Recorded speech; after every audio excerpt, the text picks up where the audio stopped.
By the middle of the 1st century BC, the Roman Republic had already entered a state of systemic decline.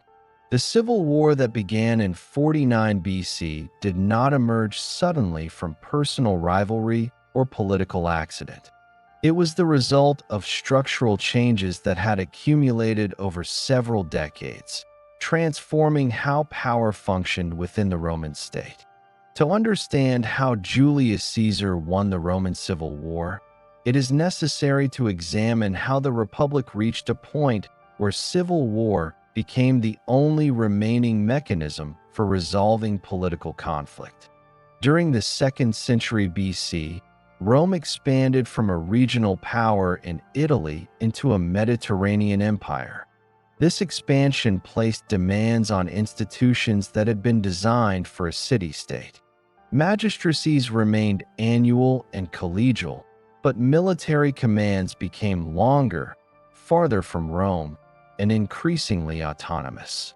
Senators were expected to govern provinces for 1 year, yet wars now required sustained operations lasting many seasons.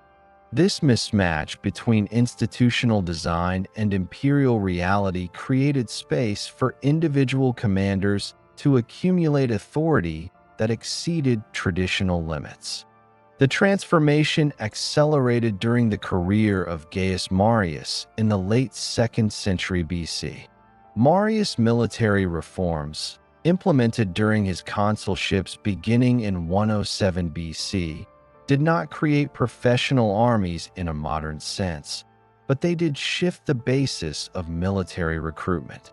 Property qualifications were lowered or ignored, allowing landless citizens to enlist.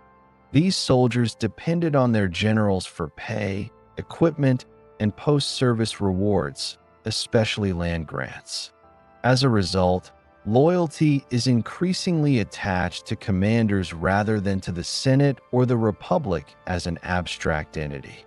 The consequences of this shift became clear during the civil wars between Marius and Lucius Cornelius Sulla in the early 1st century BC. Sulla's march on Rome in 88 BC established a precedent that had previously been unthinkable: a Roman general using his army against the state itself. Although Sulla presented his actions as a defense of legality and tradition, the act demonstrated that armed force could override constitutional procedure. His dictatorship from 82 to 79 BC attempted to restore senatorial authority, but it did so through violence, prescriptions, and institutional rigidity that ultimately weakened the Republic's capacity for adaptation. After Sulla's retirement and death, the Republic did not return to stability. Instead, it entered a period where extraordinary commands became the norm rather than the exception. Pompey the Great received unprecedented authority to fight piracy across the Mediterranean in 67 BC and to wage war in the eastern provinces shortly afterward. These commands granted him control over multiple legions, vast resources, and independent diplomatic authority. Although Pompey formally disbanded his armies when he returned to Italy, the precedent of concentrated military power outside normal magistracies had been firmly established. At the same time, political competition in Rome intensified. Elections became more expensive and more contentious. Violence in the streets, often organized by rival political factions, became common. The Senate increasingly relied on emergency measures rather than regular procedures to maintain order. One such measure, the Senatus Consultum Ultimum, allowed magistrates to act without regard to normal legal constraints in the name of protecting the state. Although framed as a defensive tool, it effectively acknowledged that ordinary law was no longer sufficient to manage political conflict. By the 60s BC, Roman politics operated within a system where success required access to military power, wealth from provincial commands, and alliances among elite figures. Informal arrangements replaced institutional norms. The so-called First Triumvirate, an agreement between Caesar, Pompey, and Marcus Licinius Crassus, was not a formal office but a private political alliance designed to bypass senatorial resistance. This arrangement reflected the Republic's inability to integrate powerful individuals through legal mechanisms alone. Caesar's consulship in 59 BC exemplified these dynamics. Elected with the support of Pompey and Crassus, Caesar pushed through legislation benefiting his allies and himself, often in the face of senatorial opposition. His methods strained constitutional conventions, but remained technically legal. At the end of his consulship, Caesar secured a 5-year provincial command in Cisalpine Gaul, Transalpine Gaul, and Illyricum, later extended to 10 years. This command provided him with a legitimate framework for sustained military authority. From 58 to 50 BC, Caesar conducted a series of campaigns in Gaul that dramatically expanded Roman control. These wars were fought almost continuously, involving multiple legions and large-scale operations against Gallic coalitions, Germanic groups, and British expeditions. Over the course of the campaigns, Caesar commanded between 8 and 10 legions at various times, developing a core of experienced soldiers accustomed to long service under his leadership. Victory brought not only military prestige but also immense wealth, much of which was used to pay troops, reward officers, and fund political activity in Rome. The Gallic command intensified the structural imbalance already present in the Republic. Caesar was legally immune from prosecution while holding imperium, but his political enemies anticipated charging him with abuses once his command ended. In Roman political culture, prosecution was not merely legal accountability. It was a standard method of eliminating rivals. For Caesar, returning to Rome as a private citizen would have meant exposure to trials that could end his career and possibly his life. At the same time, Caesar's absence from Rome allowed opposition within the Senate to consolidate. While Caesar was engaged in Gaul, Pompey remained in Italy, gradually aligning himself more closely with senatorial conservatives. The death of Crassus in 53 BC removed the balancing figure in the triumvirate. Political violence escalated further, culminating in street clashes that led to Pompey's appointment as sole consul in 52 BC, an extraordinary measure that reflected the breakdown of normal governance. Pompey's sole consulship was justified as a temporary solution to restore order, but it also repositioned him as the Senate's primary military protector. Laws passed during this period targeted electoral corruption and abuses of provincial administration, measures that were legally sound but politically selective. Caesar's enemies clearly intended to use these laws against him once his command expired. The Republic now faced a structural deadlock. Caesar could not safely relinquish his army without losing legal protection. The Senate, having reasserted its authority through Pompey, could not permit a general to retain imperium while seeking political office in Rome. Neither side could compromise without undermining its own position. Importantly, this was not a conflict driven by personal ambition alone. It was the outcome of a system that offered no lawful mechanism for resolving disputes between men who commanded armies and institutions that lacked the power to restrain them.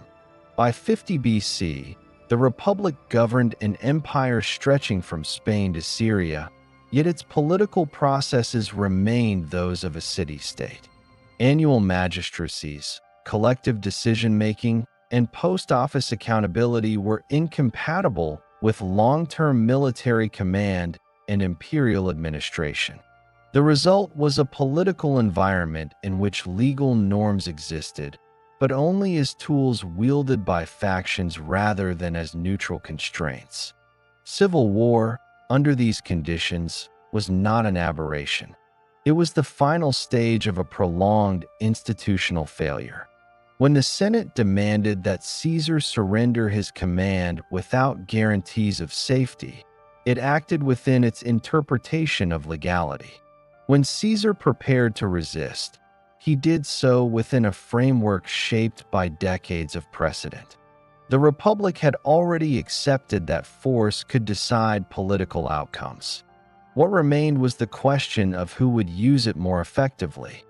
By the beginning of 50 BC, the Roman Republic was no longer governed through ordinary political compromise. Its institutions still existed, but they operated within a climate of legal confrontation rather than cooperation. At the center of this confrontation stood Julius Caesar, whose Gallic command was approaching its legally defined end, and a Senate determined to reassert its authority over a general who had accumulated unprecedented military power. Caesar's position in 50 BC was defined by two facts. First, he remained a proconsul with imperium, commanding multiple legions stationed in Gaul. Second, his political future depended on retaining that imperium long enough to stand for the consulship in absentia. Roman law required that a magistrate or commander surrender imperium before entering Rome. Once the imperium ended, legal immunity ended with it. This legal structure placed Caesar in a vulnerable position once his command expired. The Senate, particularly its conservative majority, regarded this vulnerability as an opportunity. Roman political culture accepted prosecution as a normal instrument of competition. Charges were often political in nature and frequently pursued after a magistrate left office. Caesar's enemies prepared multiple accusations, including misuse of public funds and abuses during his consulship and provincial command. Whether these charges would have succeeded in court is less relevant than the fact that they would have removed Caesar from political life. Throughout 50 BC, debate focused on the terms under which Caesar would relinquish his command. Caesar proposed that both he and Pompey should disband their armies simultaneously. This proposal was not unprecedented. It reflected an attempt to return military power to civilian control without exposing either commander to immediate disadvantage. The Senate rejected this proposal, insisting that Caesar disband first. Pompey's role in this standoff was institutional rather than personal.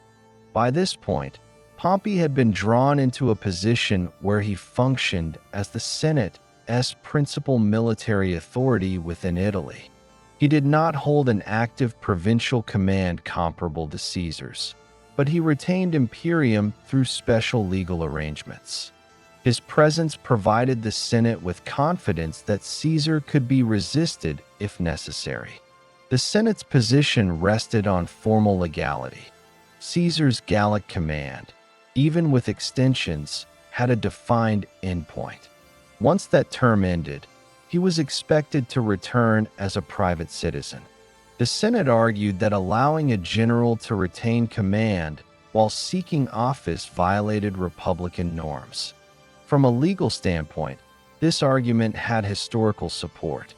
From a practical standpoint, it ignored the imbalance created by Caesar's military strength and political vulnerability. As the year progressed, political tensions intensified. Tribune Gaius Scribonius Curio, initially aligned with senatorial conservatives, shifted to support Caesar's position. Curio vetoed motions demanding Caesar's unilateral disarmament and instead proposed mutual disarmament. This maneuver exposed divisions within the Senate and delayed resolution, but did not alter the underlying deadlock. By late 50 BC, Caesar's enemies accelerated their efforts. The Senate passed resolutions setting deadlines for Caesar to surrender his command. Each resolution narrowed the space for negotiation. Caesar responded with letters emphasizing legality and compromise, but these communications did not change the Senate's trajectory. At the same time, military preparations began quietly on both sides. Pompey was authorized to levy troops in Italy. Recruitment occurred under the assumption that force might be required to enforce senatorial decrees. Caesar, meanwhile, concentrated his legions closer to the Italian frontier, maintaining formal legality while preparing for rapid movement if necessary. The decisive moment came in January 49 BC. The Senate met to resolve the issue of Caesar's command definitively. Tribune Mark Antony attempted to veto the final decree, exercising his constitutional right to protect a citizen from senatorial overreach. The Senate responded by ignoring the veto and issuing a senatus consultum ultimum, declaring that the state was in danger and granting extraordinary powers to magistrates to protect it. The senatus consultum ultimum did not name Caesar directly, but its implications were unmistakable. It authorized the use of force against any individual deemed a threat to public order. In effect, it suspended normal legal protections. For Caesar, this meant that returning to Rome without an army would no longer guarantee even a nominal legal process. At this point, constitutional procedure had reached its limit. The Senate had exhausted its legal instruments. Caesar had exhausted peaceful remedies.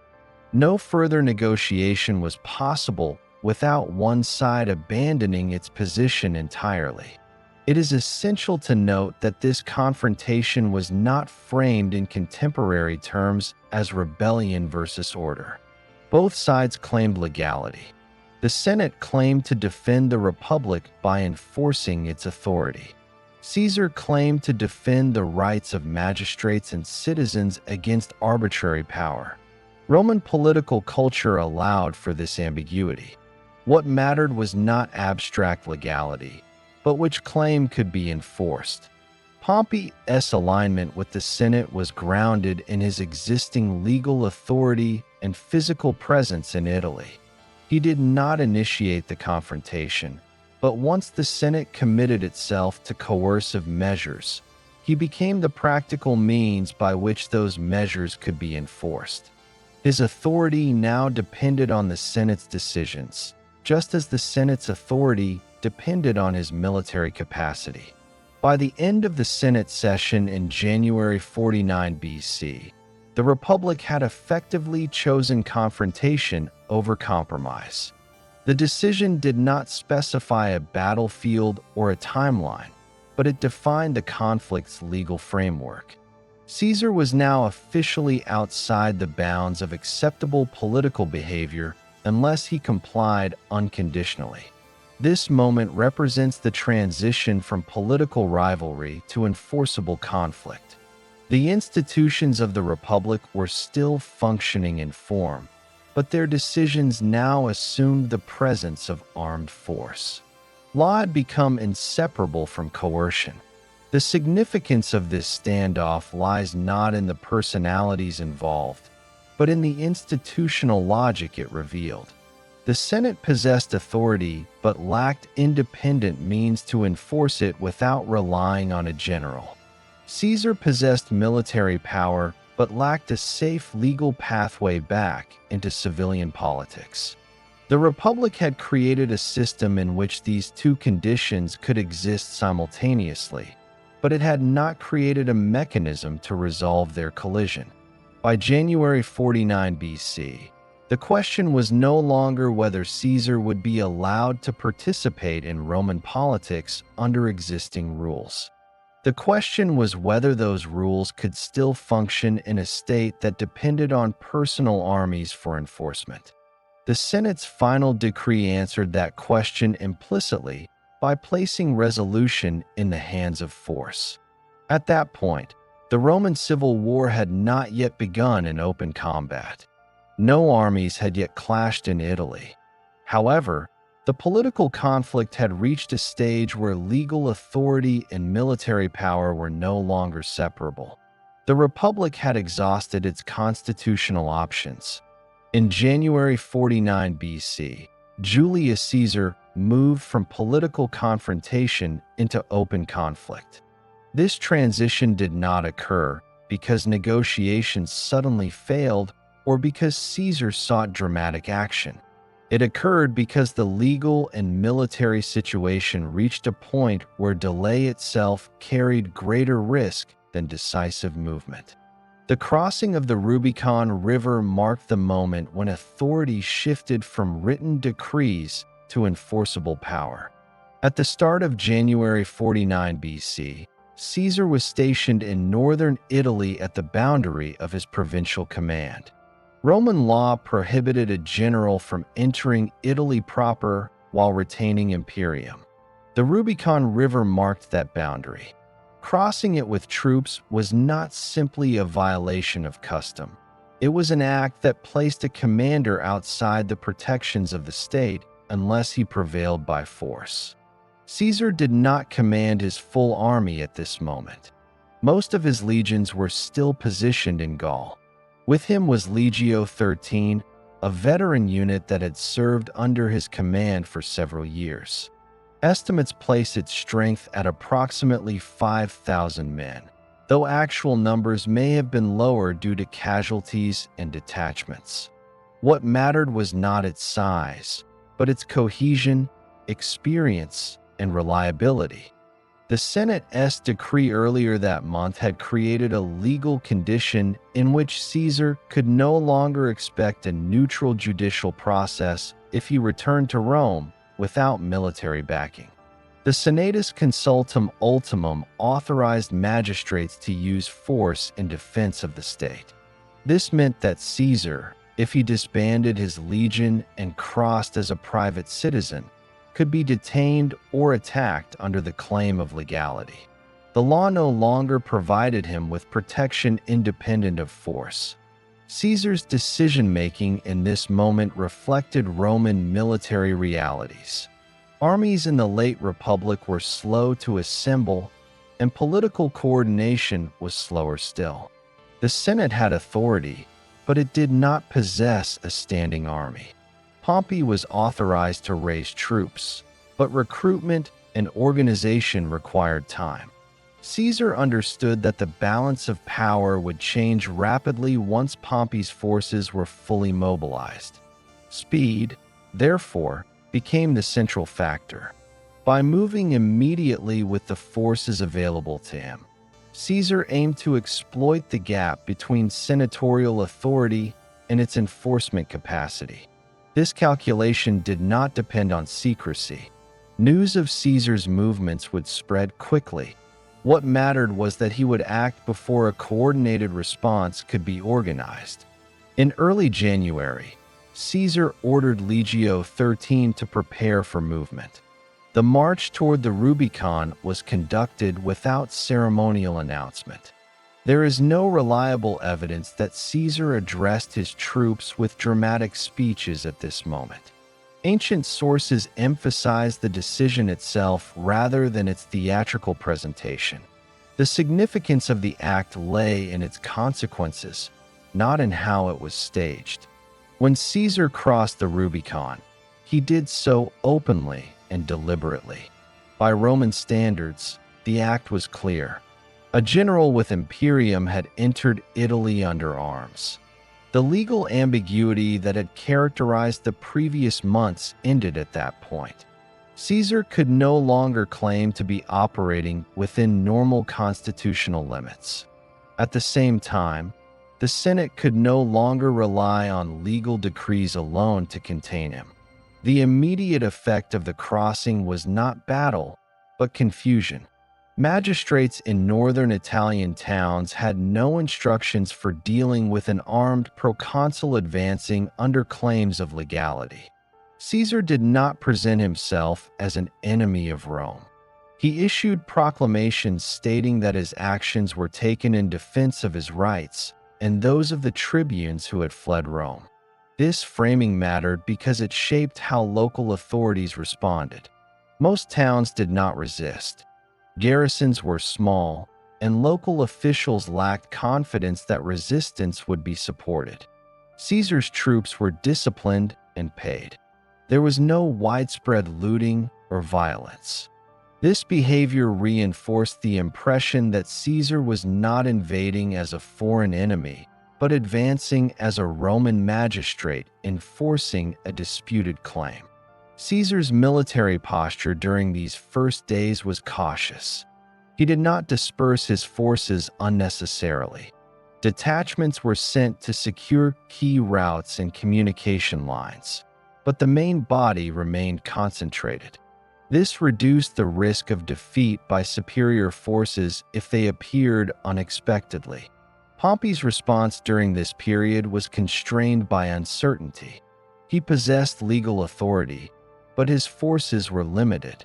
Some troops were available in Italy, but they were not sufficient to challenge a veteran legion in open confrontation. Pompey also lacked clear intelligence regarding Caesar's intentions and the scale of his advance. This uncertainty discouraged immediate engagement. The Senate's authority weakened rapidly once Caesar crossed the boundary. Senators who had supported hard measures against Caesar now faced the prospect of remaining in Rome without adequate protection. Decisions made in the abstract now carried personal risk. This altered political behavior almost immediately. Within days, news of Caesar's advance reached Rome. Panic rather than coordination characterized the response. The Senate convened, but no consensus emerged on how to confront Caesar militarily. Pompey advised evacuation, arguing that Italy could be recovered later with superior forces. This advice reflected a strategic calculation rather than a collapse of will. The absence of immediate resistance reinforced Caesar's position. Each town that opened its gates reduced the likelihood that others would resist. The legal argument that Caesar was acting unlawfully remained, but law without enforcement carried little practical weight. Authority shifted toward the side that could impose order. Caesar's communications during this period emphasized restraint. He prohibited unnecessary violence and punished unauthorized acts by his soldiers. This discipline was not altruistic. It was essential for maintaining cooperation from Italian communities and preventing the Senate from portraying him as a threat to public order. The crossing of the Rubicon also altered Caesar's relationship with his troops. By committing them to an act that carried legal consequences, Caesar bound their fate to his own. Victory would secure their rewards and legal protection. Defeat would expose them to punishment. This mutual dependence reinforced cohesion. The decision also narrowed Caesar's options. Once across, retreat without resolution would have destroyed his credibility and exposed him to attack. The act committed him fully to a campaign whose outcome would determine his political survival. From this point forward, negotiation could only occur from a position of strength. Importantly, Caesar did not immediately declare new offices, issue revolutionary legislation, or attempt to dismantle existing institutions. His actions remained focused on securing control and maintaining order. This continuity reduced resistance and delayed the formation of a unified opposition. The Rubicon crossing, therefore, functioned less as a symbolic rebellion and more as an operational maneuver. It exploited timing, legal ambiguity, and institutional hesitation. The Republic's structures did not collapse instantly, but they proved incapable of responding decisively within the time available. By the end of January 49 BC, Caesar had transformed a legal dispute into a military reality, without fighting a major battle. The authority of senatorial decrees had been tested and found insufficient when not backed by immediate force. Caesar's position was still precarious, but he had seized the initiative. The importance of this moment lies in its demonstration of how power operated in the late Republic. Law defined legitimacy, but action determined outcomes. The Republic had created generals who could act faster than its institutions could respond. Caesar's decision to cross the Rubicon did not create that condition, it exposed it. Between January and March 49 BC, control of Italy passed from the Roman Senate to Julius Caesar with minimal fighting. This outcome was not the result of a single decision or battle, but of administrative collapse, uneven military readiness, and Caesar's ability to move faster than organized resistance could form. During this period, authority shifted away from Rome's traditional governing bodies and toward the commander who could impose order on the ground.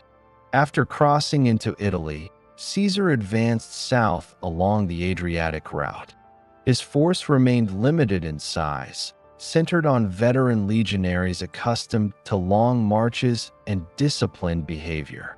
Local garrisons in northern Italy were small and scattered. They had been raised for internal security, not for field operations against an experienced army.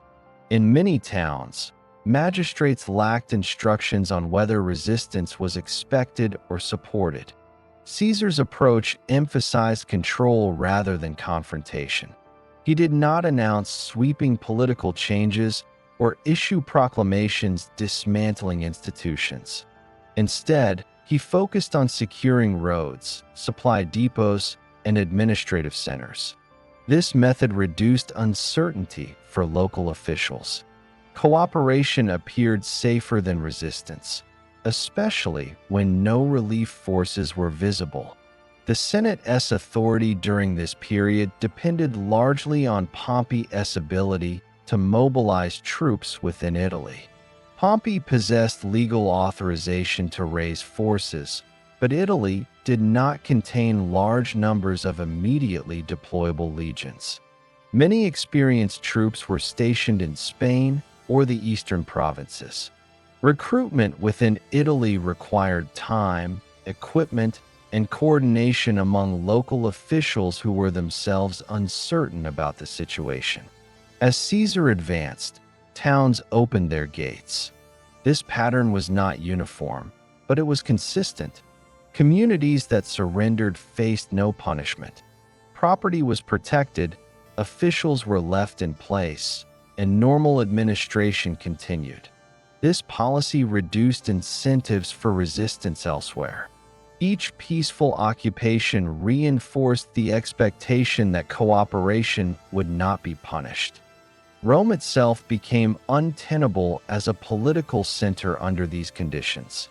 Senators and magistrates gathered in emergency sessions, but no plan emerged that could halt Caesar's advance immediately. Pompey advised withdrawal, arguing that Italy could be abandoned temporarily and recovered later with superior forces. This recommendation reflected an assessment of current military reality rather than surrender. By late January, preparations for evacuation were underway. The Roman treasury, containing state funds accumulated over the years, was a key concern. Caesar sought access to these funds to support ongoing operations. Senate officials attempted to secure the treasury, but confusion and flight disrupted these efforts. When Caesar later entered Rome, the treasury was largely intact, though access was contested. The Senate's departure from Rome marked a decisive shift. While Roman law recognized the authority of magistrates regardless of location, political legitimacy depended heavily on presence in the city. Once the Senate abandoned Rome, it lost immediate control over administration, communication, and symbolism. Caesar, by contrast, moved closer to the center of governance with each day.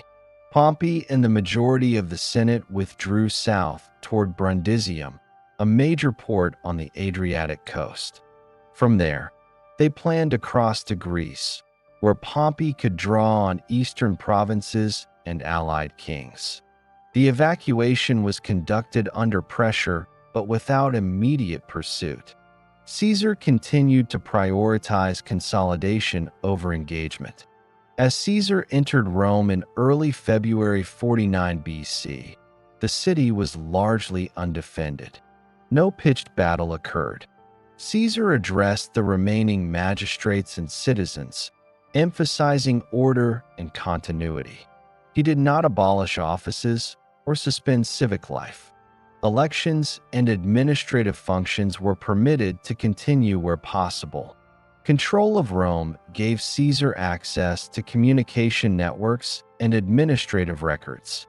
This allowed him to issue orders with greater reach and authority. It also enabled him to present himself as the effective governing power within Italy, even as the Senate operated from outside the peninsula.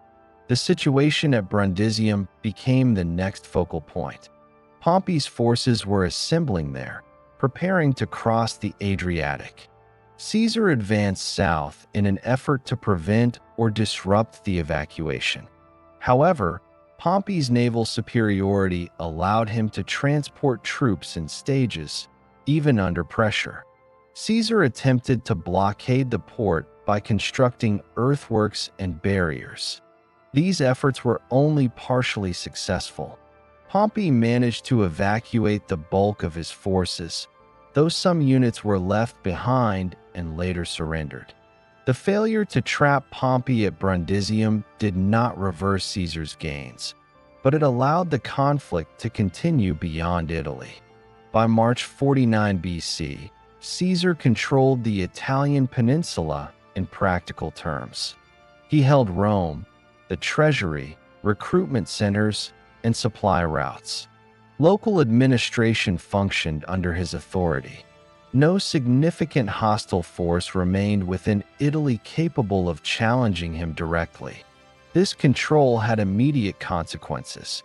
With Italy secured, Caesar could recruit additional troops, draw on state resources, and present himself as the defender of order. His opponents, operating from abroad, lacked direct access to Italy's manpower and administrative infrastructure. The bloodless nature of this conquest was not accidental. It resulted from Caesar's discipline, speed, and refusal to provoke unnecessary resistance. Violence would have delayed consolidation and hardened opposition. Restraint allowed Caesar to turn military movement into political control. At the same time, the Senate's strategy assumed that Italy was recoverable.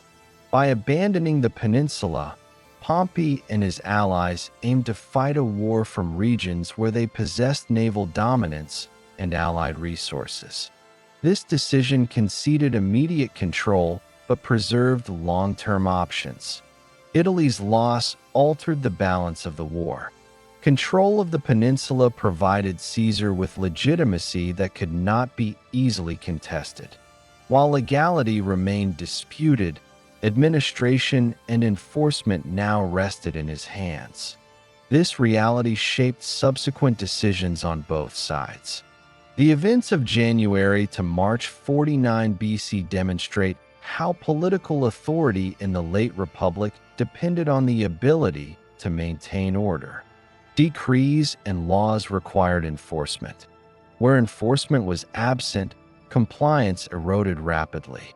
By securing Italy without widespread fighting, Caesar transformed a narrow military initiative into comprehensive control of the Republic's core territory.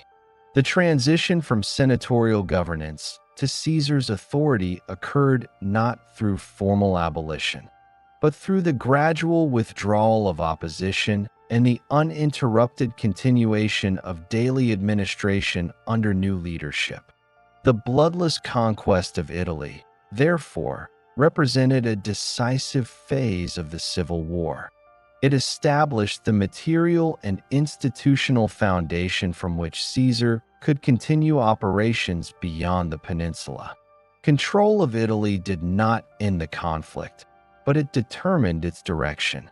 In spring 49 BC, Julius Caesar redirected his attention away from Italy and toward the western provinces of Hispania.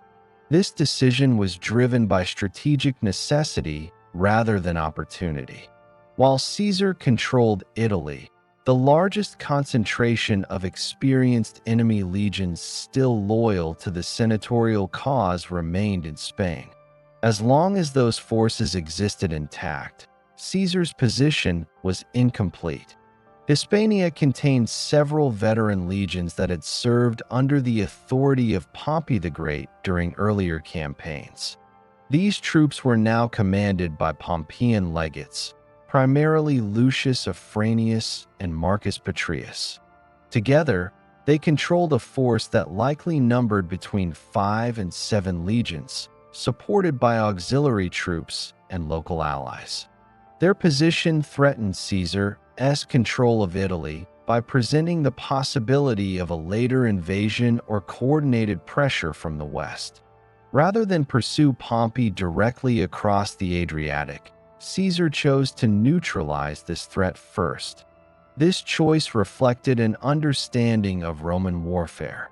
Wars were not won solely by defeating an enemy leader, but by eliminating the enemy's capacity to raise and sustain armies. Spain's manpower, resources, and veteran formations represented such a capacity. Caesar departed Italy in the spring of 49 BC, leaving trusted subordinates to manage administration and recruitment.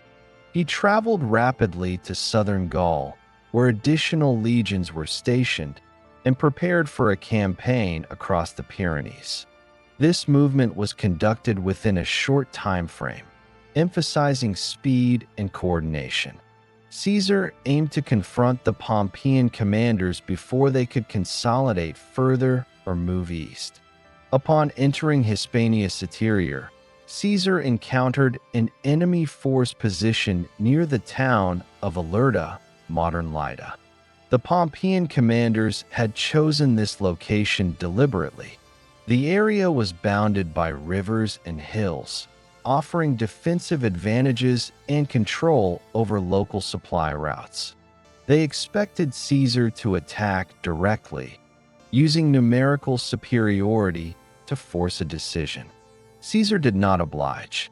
Instead of seeking immediate battle, he focused on maneuver and logistics. Both armies depended on access to food and water, and the surrounding terrain limited movement. Caesar's engineers constructed bridges and earthworks to improve mobility, while his troops worked to secure supply lines. The campaign quickly became a contest of endurance rather than force. Seasonal conditions played a significant role. Heavy rains caused rivers to flood, destroying bridges and isolating units.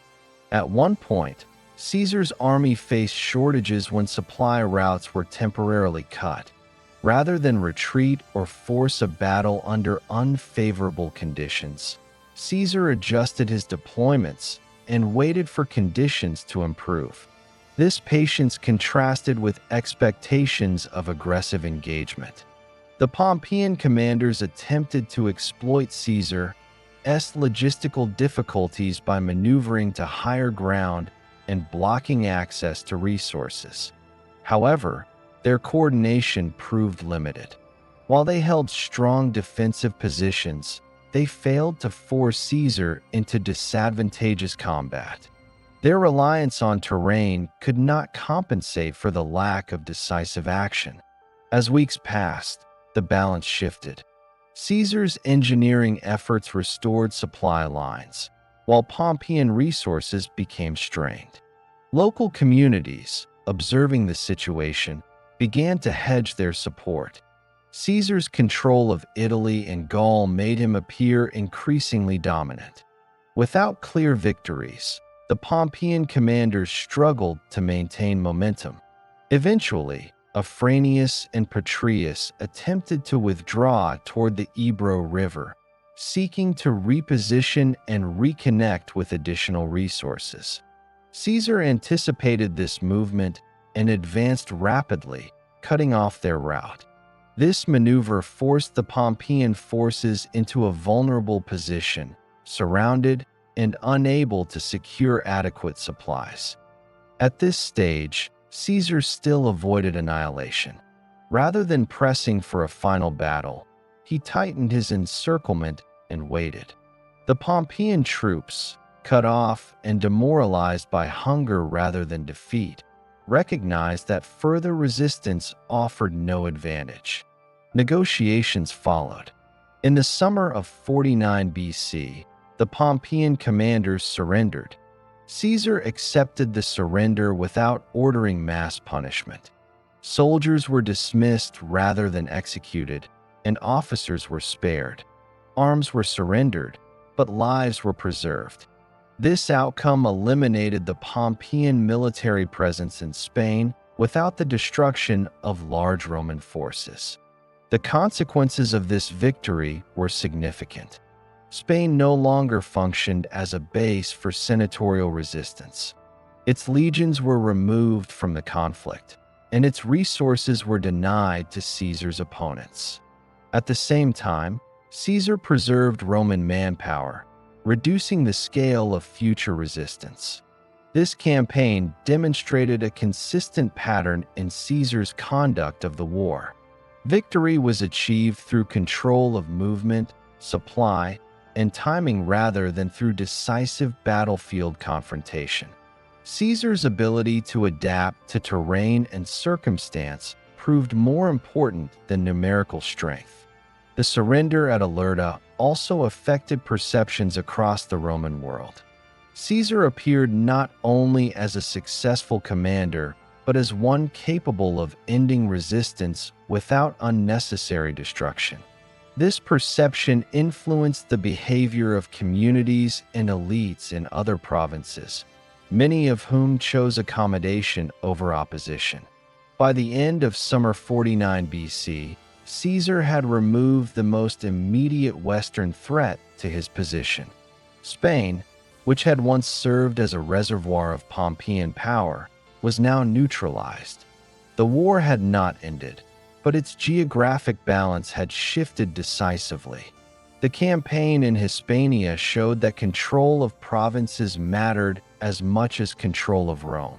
By eliminating the Pompeian legions in Spain without a major battle, Caesar secured his rear and reduced the range of strategic options available to his opponents.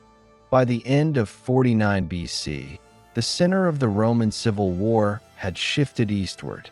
The senatorial leadership, accompanied by Pompey the Great, had withdrawn from Italy and established its main base in Greece. From this position, Pompey commanded a broad coalition that included Roman senators, provincial governors, allied kings, and a powerful fleet. On paper, this coalition possessed greater manpower, superior naval strength, and access to the eastern provinces' resources.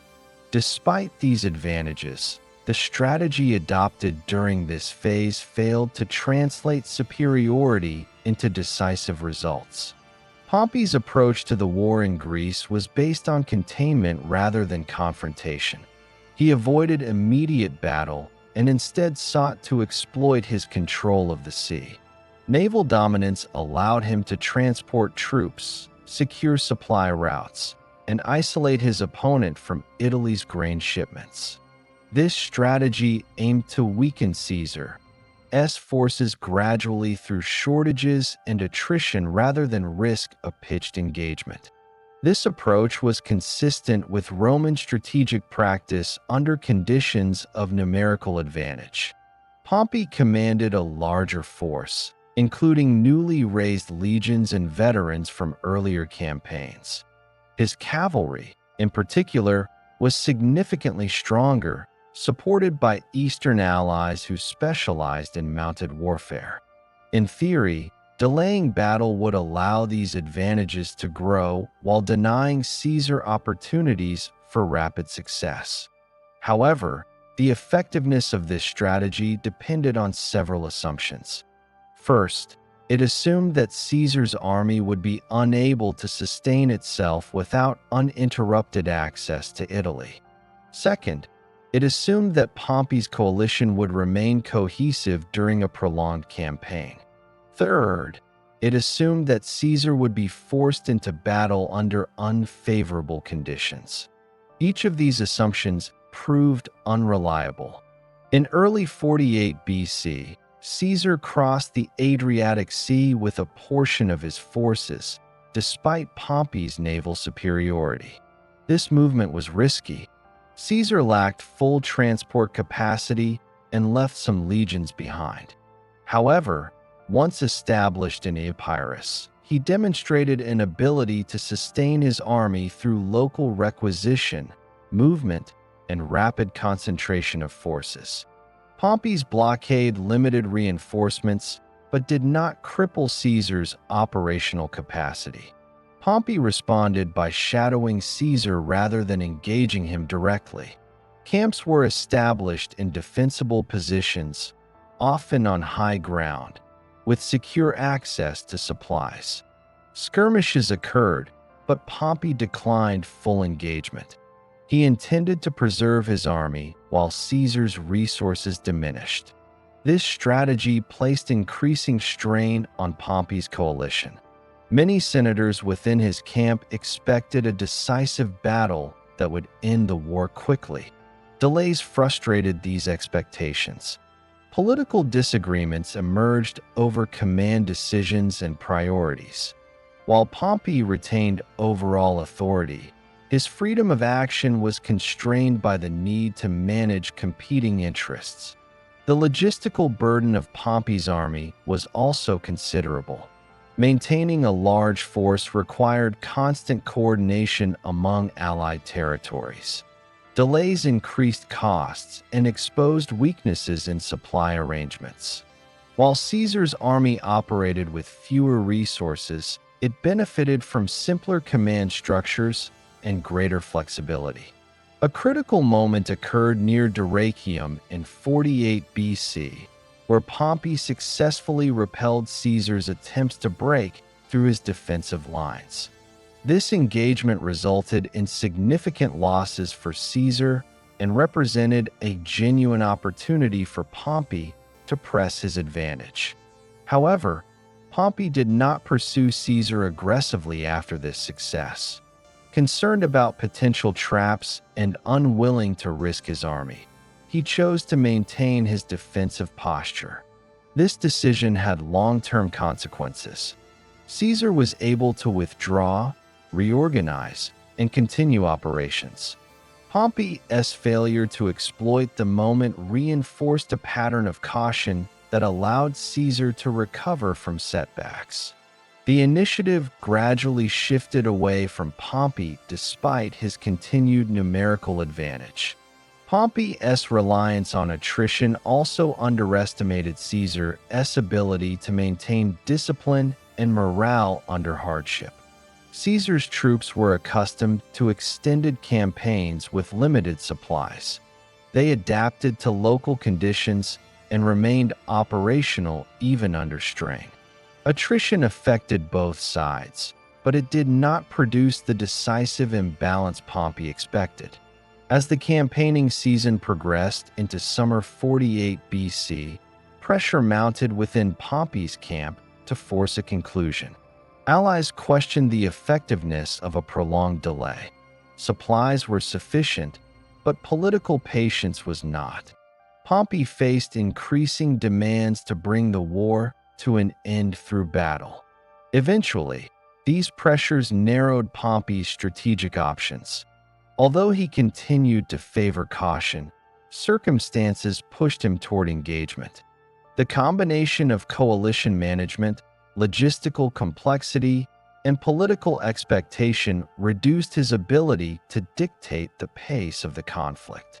The core miscalculation in Pompey's strategy lay not in his initial assessment, but in the rigidity with which it was applied. Naval superiority and numerical strength provided advantages, but only if converted into decisive action.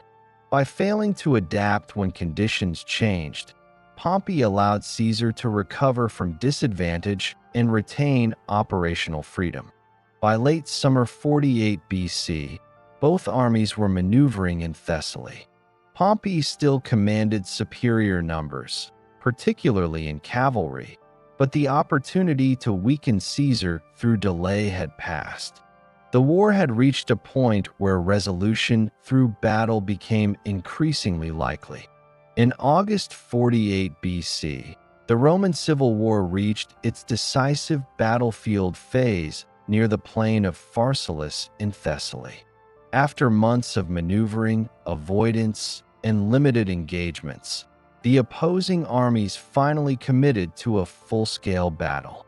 The confrontation did not occur because conditions were ideal for both sides, but because strategic pressure and logistical realities made continued delay impractical. The opposing forces differed in composition and size. Pompey the Great commanded a larger army, estimated at approximately 45,000 infantry and 7,000 cavalry. His infantry included newly raised legions and veterans from earlier Eastern commands. His cavalry force, reinforced by allied contingents from the eastern provinces, represented a clear numerical advantage. Caesar's army, by contrast, consisted of roughly 20,000 infantry and a small cavalry force of about 1,000 horsemen. However, Caesar's legions were largely veterans who had served together for years. The battlefield near Pharsalus was open and flat, suitable for traditional Roman infantry deployment. Pompey positioned his army with infantry in the center and cavalry concentrated on one flank, intending to use his mounted superiority to overwhelm Caesar's weaker cavalry and then strike the exposed infantry line from the side. This plan followed established Roman and Hellenistic tactical principles and relied on numerical advantage rather than complexity. Caesar deployed his infantry in 3 traditional lines, but made a significant adjustment. Anticipating Pompey's cavalry maneuver, he withdrew several cohorts from the 3rd line and formed them into a 4th line position behind his cavalry. This formation was not standard practice. It was a calculated response to a specific threat. These infantry units were instructed to hold position and engage only when Pompey's cavalry committed fully. The battle began with the advance of infantry lines. Caesar ordered his men to halt partway through the advance, allowing them to regain formation before engaging. This reduced fatigue and preserved cohesion. When the lines met, fighting was intense but evenly matched. Pompey's infantry held firm, relying on its numbers and defensive positioning. The critical phase occurred on the flank. Pompey's cavalry advanced as planned, driving back Caesar's mounted troops. At this moment, Caesar's concealed 4th line moved forward. These infantry units advanced aggressively, targeting the cavalry at close range. Ancient sources note that they were instructed to thrust upward rather than strike shields, a method intended to disrupt riders and horses rather than engage in prolonged combat. The effect was immediate. Pompey's cavalry, composed largely of allied contingents with limited experience facing disciplined infantry in this manner, broke formation and withdrew.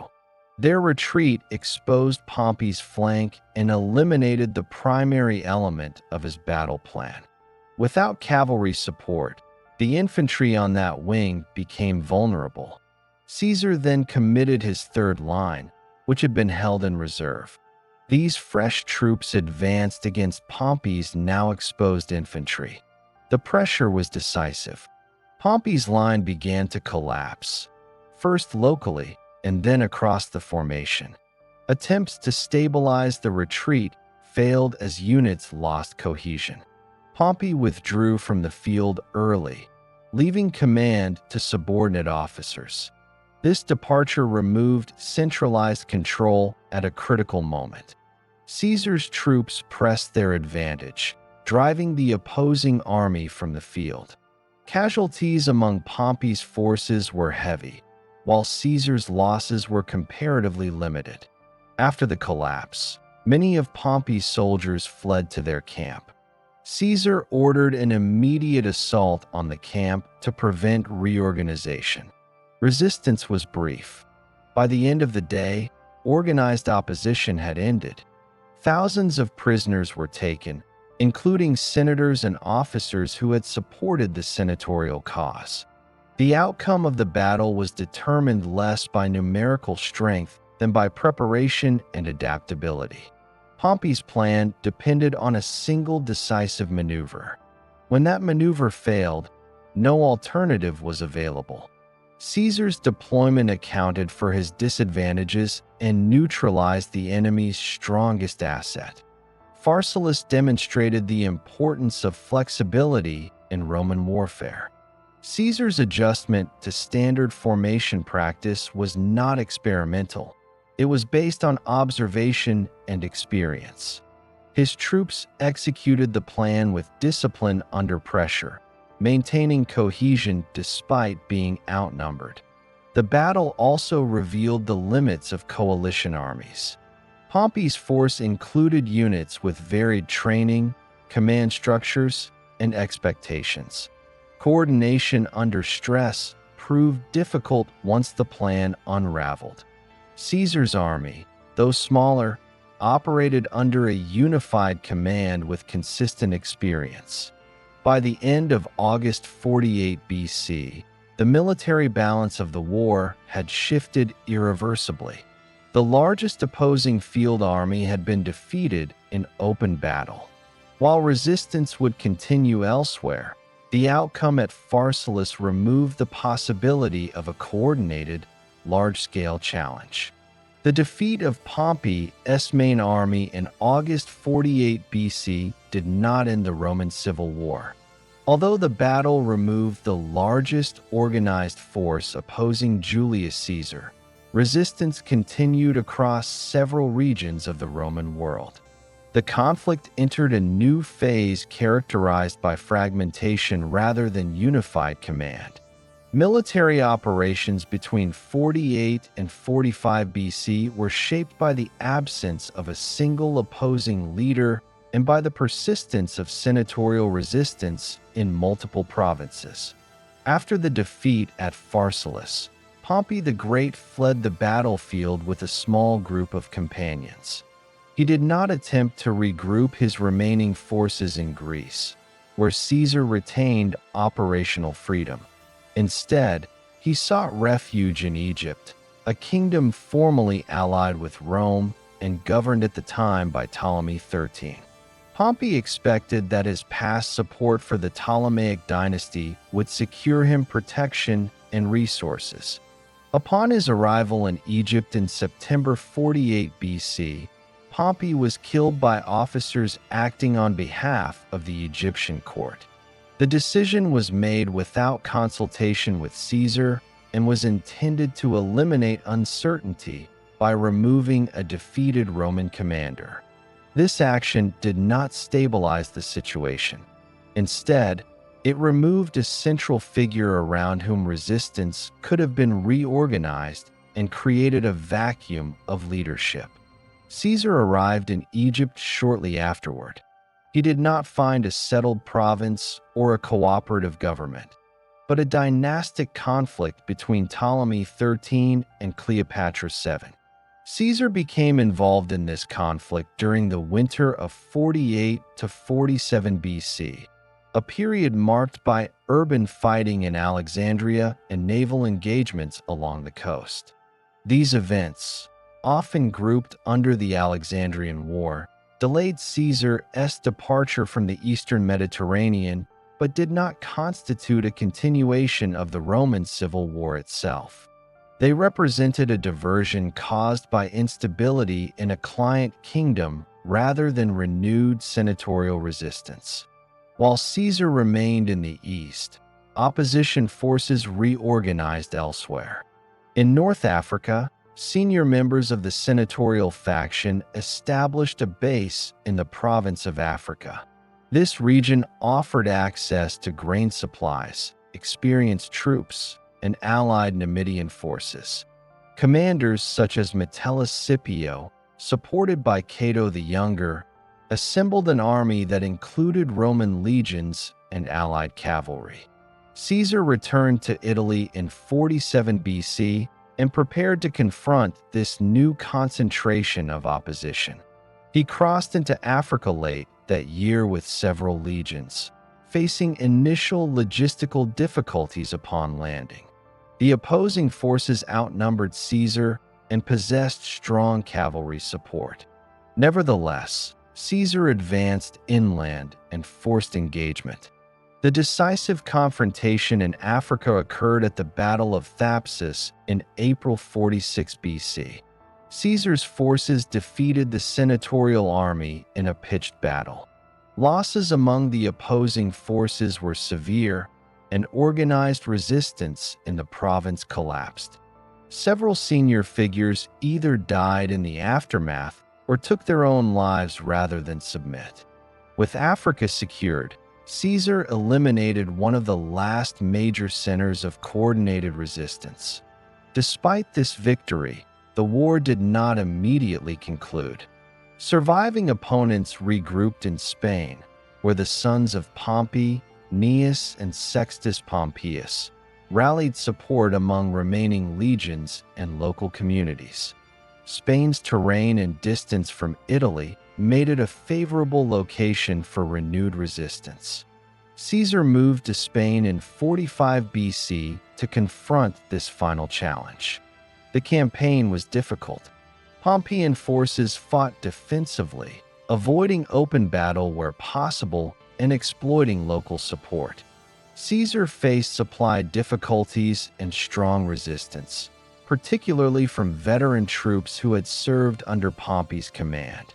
The final major battle of the Civil War took place near Munda in southern Spain in March 45 BC. The engagement was hard-fought and prolonged. Unlike earlier victories achieved through maneuver or tactical adaptation, the outcome at Munda required sustained frontal combat. Caesar committed reserves personally and maintained pressure until the opposing line broke. Casualties were heavy on both sides, but the defeat shattered the last large-scale organized resistance. After Munda, the remaining opposition forces either fled or surrendered. Sextus Pompeius escaped and continued low-level resistance at sea, but this activity did not threaten Caesar's control of the Republic. By the end of 45 BC, no coordinated senatorial army remained in the field.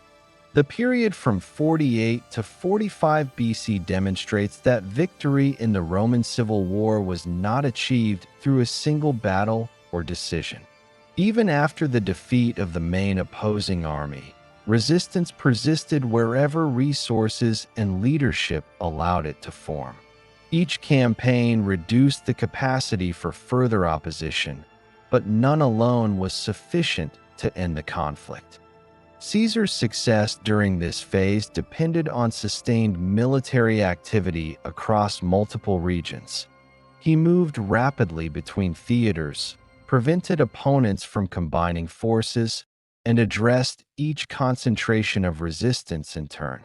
Control was established not by proclamation, but by the systematic elimination of organized opposition. By 46 BC, Julius Caesar had eliminated all major organized military opposition within the Roman world.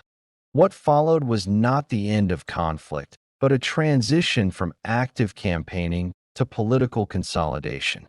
This period was defined by Caesar's effort to govern a state whose traditional mechanisms no longer functioned independently of personal authority. His actions during 46 to 45 BC demonstrate how power was exercised in the aftermath of civil war and why republican structures could not return to their previous form. After defeating senatorial forces in Africa, Caesar returned to Rome in mid-46 BC. He did so as the dominant military authority in the Republic, but he did not immediately abolish existing institutions. Magistracies, assemblies, and the Senate continued to operate, though increasingly under Caesar's direction. This continuity was deliberate. Open dismantling of republican forms was unnecessary because control could be exercised through existing offices once opposition had been removed. Caesar held multiple magistracies and extraordinary commands simultaneously. In 46 BC, he served as consul and dictator. The dictatorship, a traditional emergency office, had previously been limited in duration and scope. Caesar's appointment extended its use beyond its original function. While the office itself was legal, its repeated renewal concentrated authority in a single individual. One of Caesar's earliest measures during this period was the extension of clemency to former opponents. Senators and officers who surrendered were generally spared. Many were restored to their property and allowed to resume public life. This policy reduced the likelihood of renewed resistance and allowed the governing class to continue functioning. At the same time, it placed beneficiaries in a position of dependence on Caesar's favor rather than on law alone. The Senate itself was expanded. Caesar increased its membership by appointing new senators, including individuals from Italian municipalities and provincial elites. This expansion diluted the influence of long-established aristocratic families and altered the composition of the body. While the Senate retained advisory authority, its independence was reduced as its membership became more closely tied to Caesar's patronage. Administrative reforms accompanied these changes. Caesar addressed long-standing problems in provincial governance by regulating tax collection and limiting abuses by officials. He reorganized debt arrangements in Rome, easing financial pressure without fully canceling obligations. These measures aimed to stabilize economic conditions after years of disruption caused by war. Caesar also undertook calendar reform, correcting accumulated discrepancies by introducing a solar calendar. This change had practical administrative benefits, standardizing civic and religious scheduling across the Republic. While technical in nature, it reflected the degree to which centralized authority could now implement reforms affecting daily life throughout Roman territory. Military matters remained central to governance.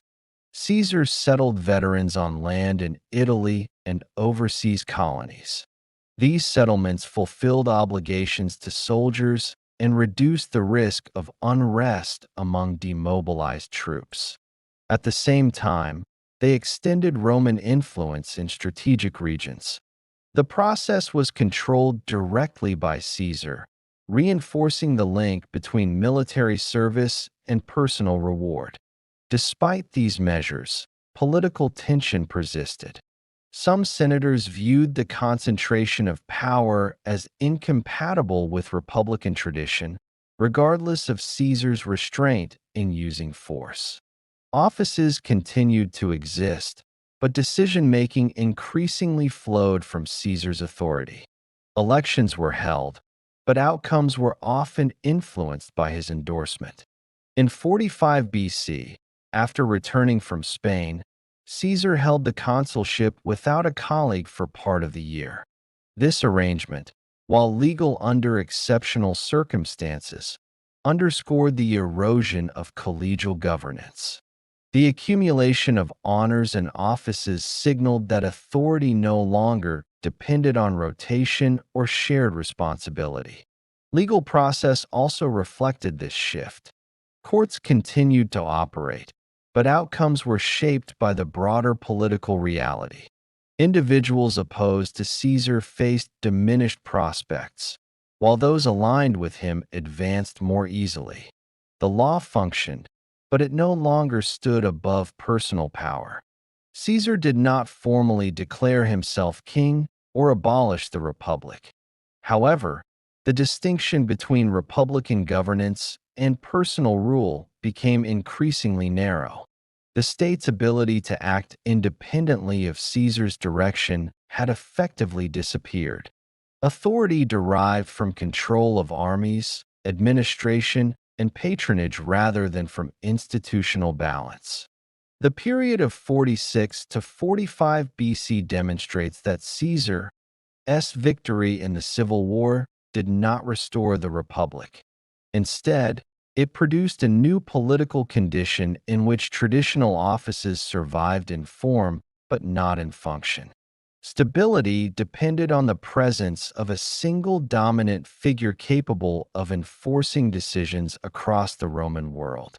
This system was efficient in the short term. Order was maintained, administration continued, and further large-scale conflict was prevented. However, it also revealed a fundamental transformation. Power had shifted from institutions to individuals, and governance relied on personal authority supported by military force. By the end of 45 BC, the Roman state operated under structures that resembled the Republic but functioned in a fundamentally different way. The Civil War had ended militarily, but its political consequences were embedded in the system Caesar now controlled. By 45 BC, Julius Caesar had emerged as the sole effective authority in the Roman world. His victory in the Roman Civil War was not the product of a single battle, political maneuver, or personal trait. It resulted from a combination of structural conditions and operational decisions that consistently favored his position over that of his opponents. Understanding why Caesar won requires examining how power functioned during the war and why the Roman Republic lacked the capacity to contain it. A central factor was the transformation of Roman armies. By the mid-1st century BC, legions were no longer temporary citizen militias raised for short campaigns. They were long-serving forces whose soldiers depended on commanders for pay, land, and legal protection. Loyalty followed leadership rather than institutions. Caesar commanded legions that had served continuously under him for years. These troops were experienced, cohesive, and accustomed to operating with limited supplies and rapid movement. Their effectiveness did not depend on ideal conditions. Caesar also demonstrated consistent operational speed. He acted before opponents could fully organize responses. This was evident in his movements across Italy, his rapid redeployment to Spain, and his ability to shift between theaters of war. Roman political and military systems required time to assemble forces, issue orders, and coordinate allies. Caesar's ability to act within shorter time frames repeatedly disrupted these processes. Control of resources played a decisive role. Once Caesar secured Italy, he gained access to recruitment pools, taxation, grain supplies, and administrative infrastructure. These resources supported sustained operations and allowed him to replenish forces more effectively than opponents operating from outside the peninsula. Authority over administration translated directly into military capacity. Caesar's approach to warfare emphasized the elimination of opposition capacity rather than the destruction of opponents. Campaigns were directed at neutralizing armies and securing provinces rather than annihilating populations. Surrenders were accepted, and defeated soldiers were often released. This approach reduced the number of active enemies and preserved manpower. It also shortened campaigns by discouraging prolonged resistance. Tactical adaptability further distinguished Caesar's command. He adjusted standard Roman formations and battlefield practices in response to specific threats. This adaptability was not experimental, but based on observation and experience.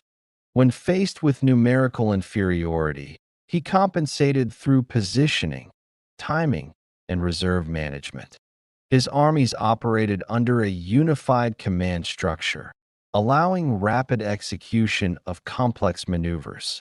In contrast, the opposition suffered from structural disadvantages. The senatorial coalition relied on multiple commanders, allied contingents, and regional power bases. While this provided numerical strength, it complicated coordination. Decision-making required consensus among individuals with differing priorities. This reduced flexibility and slowed response times. Once a plan failed, adjustment proved difficult. Naval superiority and access to eastern resources gave Caesar's opponents advantages that were significant but conditional. These advantages required prolonged campaigns to produce results. They assumed that Caesar's forces would weaken over time. Instead, Caesar demonstrated an ability to sustain operations under constraint, limiting the effectiveness of attritional strategies. Legal authority also functioned differently in practice than in theory. Both sides claimed legality, but enforcement depended on force. The Republic possessed laws and procedures, but lacked independent means to impose them without relying on generals. This dependency undermined institutional authority. When legal decisions could not be enforced immediately, compliance eroded. The Republic's political system further contributed to the outcome. Magistracies were annual, collegial, and reactive. Imperial warfare required long-term planning, continuity of command, and centralized authority. The system had accommodated these needs temporarily through extraordinary commands, but it had not adapted structurally. As a result, power accumulated in individuals rather than in offices. Caesar's victory, therefore, reflected alignment between military reality and political authority. He commanded forces capable of acting decisively and controlled administrative mechanisms that supported those forces. His opponents possessed legal legitimacy, but depended on the same type of military power they sought to restrain. This contradiction weakened their position. The Civil War demonstrated that the Roman Republic could no longer regulate competition among generals who commanded large armies. Legal norms existed, but they could not resolve disputes where compliance required voluntary disarmament by those at greatest risk. Once the armed force became the final arbiter, institutional balance ceased to function. By 45 BC, Caesar's success was complete in practical terms. Organized military resistance had been eliminated, administration functioned under centralized control, and political authority flowed from command of resources and troops. The outcome was not accidental. It followed from conditions that rewarded speed, cohesion, and unified command, while penalizing fragmentation and procedural delay.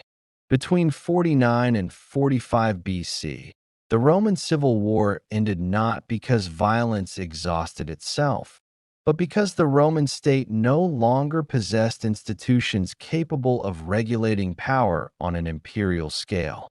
Julius Caesar prevailed because his command structure, resources, and methods aligned with the realities of late Republican warfare, while the Republic's political system did not. Caesar's victory rested on practical advantages that consistently translated into results. He controlled veteran legions accustomed to long service and rapid movement.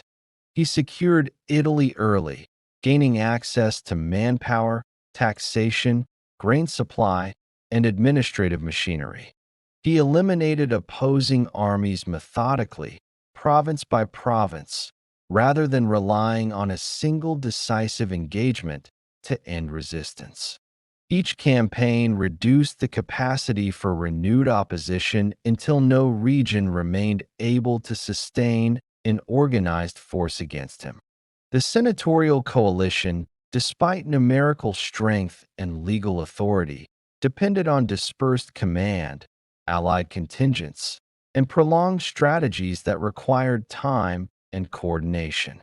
These advantages could not be converted into decisive action against an opponent who operated faster, adapted tactically, and maintained unified command. Legal legitimacy without immediate enforcement proved insufficient in a system where armies determined outcomes. The war demonstrated that Roman political institutions had become dependent on the very military power they sought to control. Magistracies, laws, and senatorial decrees remained in place, but they functioned only when supported by force. Once competing commanders possessed armies of comparable scale, constitutional procedure could not resolve conflict. Victory went to the side that could mobilize resources, maintain cohesion, and act decisively.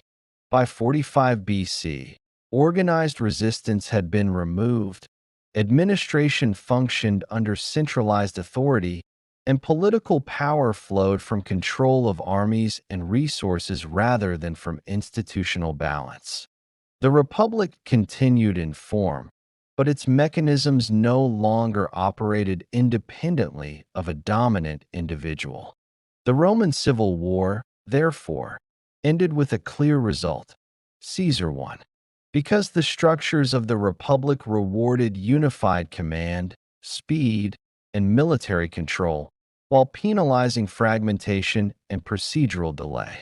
The conflict revealed not merely the success of one commander, but the inability of an old political system to govern an expanded empire under the conditions it had created.